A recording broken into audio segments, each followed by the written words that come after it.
Comment avoir un appartement gratuitement? Salut, c'est Grégoire, je suis absolument ravi de te retrouver pour cette nouvelle vidéo aujourd'hui. Aujourd'hui, je vais te montrer une stratégie qui est assez puissante pour récupérer un appartement gratuitement net de dette. Tu as bien entendu, alors écoute bien, reste bien jusqu'à la fin, parce que c'est surpuissant, c'est une stratégie que j'ai appris il y a quelques mois. Je pense l'appliquer dans le futur parce que c'est vraiment très puissant. Ça va te permettre d'accélérer, ça va te permettre de pouvoir avoir du patrimoine net de dette, net de crédit, c'est surpuissant. Donc la stratégie, à l'heure où on est, on a beaucoup de refus bancaires, où c'est très compliqué de se faire financer, tu le sais, le 110% c'est fini, le calcul différentiel c'est fini, ça devient très compliqué maintenant d'enchaîner les investissements sans se faire bloquer par les banques, on est obligé d'arbitrer beaucoup plus régulièrement pour se désendetter, récupérer du cash et repartir en avant. On est obligé de reculer pour mieux sauter en permanence, sinon ben, c'est très difficile d'enchaîner sans mettre de l'apport. Enfin, en ce moment, la situation bancaire fait qu'on est vraiment obligé d'être créatif si on veut demain développer notre patrimoine et si on veut réussir à au final être libre financièrement et dégager suffisamment de revenus pour pouvoir vraiment avoir quelque chose de pérenne et de stable sur le long terme et vraiment net de dette. Donc aujourd'hui, cette stratégie elle consiste à enchaîner les investissements, mais en commençant par acheter un premier immeuble. Donc tu vas acheter un premier immeuble. Alors il faut qu'il soit quand même assez gros et pas trop petit pour que la stratégie fonctionne. Je m'explique, c'est qu'il faudrait qu'il y ait au moins, on va dire à partir de 3 à 4 lots, ça commence à être intéressant. Et en fait, ce qui va se passer, c'est que tu vas déjà trouver une bonne affaire. Donc déjà, il va falloir respecter toutes les étapes du processus, c'est-à-dire trouver quel secteur. Ensuite, le négocier vraiment très fortement, c'est-à-dire à réussir à avoir une belle décote. Et ensuite, ce qui va se passer, c'est qu'au fur et à mesure du temps, donc ça ne va pas se faire du jour au lendemain, parce que attention, tu peux te faire requalifier de marchand de biens, mais tu vas revendre les appartements un à un jusqu'à que la totalité des reventes te permette de solder le crédit que tu dois à la banque et qu'il ne te reste plus qu'un, voire peut-être même deux appartements. Alors si te reste un appartement, c'est déjà top.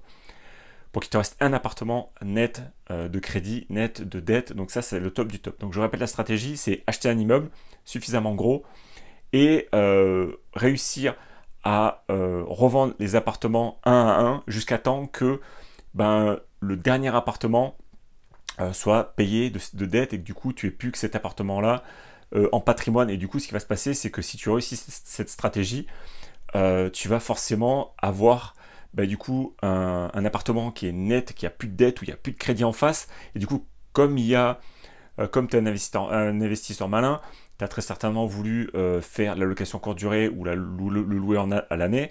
Mais même si tu loues en l'année, c'est-à-dire qu'en fait, en face, il y a un bail. Donc du coup, tu vas pouvoir te présenter en banque. Alors, voilà, monsieur le banquier, j'ai un appartement qui est payé et du coup qui a une valeur intrinsèque. Et surtout, où en face, il n'y a plus de dette. Donc du coup, ça va venir te désendetter naturellement parce qu'il n'y aura pas de crédit en face. On ne parlera plus d'endettement, mais on parlera vraiment de patrimoine net. Donc ça, c'est quand même super puissant comme stratégie. Alors je vais essayer de prendre un exemple concret. Admettons que tu achètes un immeuble de 4 lots dans une ville qui est, on va dire, plutôt axée patrimonial. Tu vois, tu achètes un immeuble de 4 lots, tu vas acheter cet immeuble, on va dire, 200 000 euros. Tu achètes cet immeuble 200 000 euros, mais sauf que tu es un investisseur malin, tu fais des travaux, donc du coup tu améliores le bien en question, tu as bien acheté, tu as très bien négocié, tu fais les travaux au fur et à mesure, suivant comment partent les locataires, suivant comment les locataires sont en place. Et en fait, tu réussis à revendre 3 appartements sur 4 au prix de 200 000 euros au bout de 1 an, 2 ans, 3 ans, tu vois. Et qu'est-ce qui se passe? C'est que du coup, tu vas te retrouver avec un appartement qui est payé. Donc c'est ça la stratégie de base, c'est de acheter un immeuble et de évidemment lui donner de la valeur, parce que sinon ça ne fonctionnera pas, à moins que ce soit déjà un immeuble suffisamment gros, suffisamment conséquent. Mais à l'heure où on a des difficultés à se faire financer, si demain c'est ta première acquisition en tant qu'investisseur et que tu n'as pas du tout commencé à investir, c'est une excellente stratégie de commencer directement par acheter un premier immeuble, le revendre progressivement, un ou deux appartements pour chercher à se désendetter, parce qu'il y a aussi une autre possibilité, c'est-à-dire revendre plusieurs appartements et retourner voir la banque donc rembourser une partie du capital et d'essayer de renégocier le crédit que tu as sur la longueur pour te désendetter. Ça marche aussi, c'est ce qu'on appelle du rachat de crédit. Donc c'est aussi possible de cumuler cette stratégie-là avec la stratégie que je viens de te dire aujourd'hui. Ça, c'est une stratégie que j'aurais voulu connaître quand j'ai démarré dans l'immobilier parce qu'elle est super puissante, elle permet de récupérer du patrimoine net assez rapidement, très rapidement même, et de pouvoir ensuite cumuler les appartements comme ça, pouvoir enchaîner et d'avoir du patrimoine qui est déjà payé très rapidement. C'est-à-dire que là, c'est une stratégie, en l'espace de quelques années, te retrouver avec un appartement net de crédit, je veux dire, c'est assez rare pour être signalé et cette stratégie-là le permet. Donc tu vas me dire, écoute Greg, c'est quoi les subtilités techniques? Il y en a quelques-unes que je vais te donner tout de suite. La première des subtilités, ça va être ce qu'on appelle la mise en copropriété.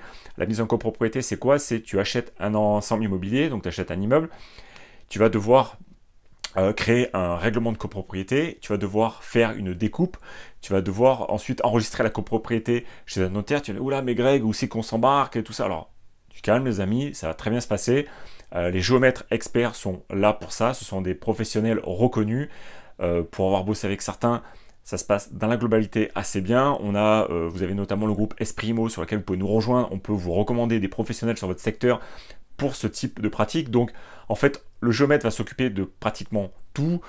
Évidemment que c'est pas tout rose, c'est-à-dire qu'il y a un peu d'administratif à faire, il va y avoir les diagnostics techniques à faire, il va falloir faire un état descriptif du bâti, donc il y a tout un tas de panels, donc ça a un coût, évidemment, alors c'est pas des 100 et des 1000, on parle de entre 3 et 5 000 euros pour faire la mise en copropriété, mais si tu as très très bien acheté et que tu revends bien, évidemment que tu peux au final récupérer un appartement. Donc comme je te l'ai dit en début de vidéo, ça ne fonctionne pas si l'immeuble est trop petit, par exemple avec 2 lots, c'est plus compliqué à faire, mais à partir de 3, ça peut commencer à devenir intéressant, mais je pense plutôt qu'il faut tabler sur des immeubles de 4-5 lots pour réussir ce type de stratégie et plutôt axer un achat sur un secteur qui est plutôt patrimonial, qui est plutôt intéressant, pas trop en race campagne, parce qu'il faut réussir aussi à revendre les appartements au fur et à mesure.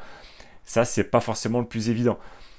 Voilà un peu pour la stratégie du jour. Donc c'est une stratégie qui est très puissante. Donc je le répète, c'est d'acheter un immeuble, de revendre les appartements et d'essayer de récupérer un appartement net de dette, net de crédit pour pouvoir ensuite retourner voir la banque et réinvestir et se désendetter naturellement.